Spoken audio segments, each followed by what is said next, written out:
The first time I remember my mother going to a mental institution, I was 9 years old. And she walked me to school that day, and she was acting sort of strange. She didn't normally walk me to school. She was kind of shaky and crying. And I remember not knowing exactly what was going on. And then when I came home from school, my dad told me that she was gone and she wouldn't be home for maybe a month or two, or we really didn't know. And the doctors told us later it was a nervous breakdown, the phrase they used back then. And you know, I was a child and I had no context for it. And the only way I really figured out how to deal with it and all the change in routine that came with that was to start relying on me. I accepted a new routine as if it was within my control. I learned to trust myself the very most, and I stepped inside my own imagination and really enjoyed school. It was then, this time, very formative time, that I grew up early. And this sort of hyper responsibility and a couple of other traits I've gained along the way, I feel has given me an edge.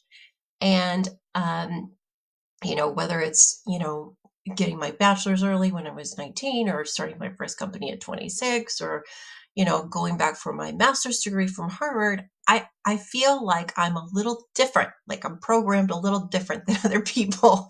So I recently have been doing some research and self-discovery around this topic of audacious resilience. And I found out a couple of things I want to share it with you.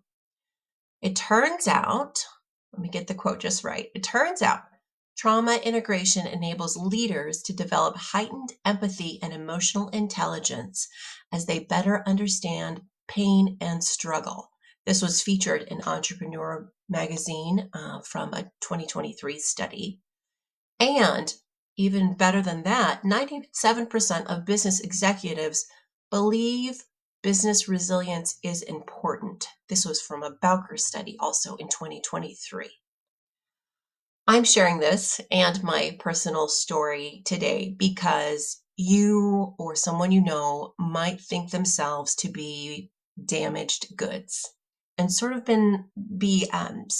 hiding behind themselves in an attempt to really seem as if they're normal, and maybe they don't talk openly. It's sort of unusual to talk openly about their trauma. Well, I'm here to tell you or them that your audacious resilience is powerful. And the more I research and get to know this topic, the more I understand that you and I can use it as an advantage.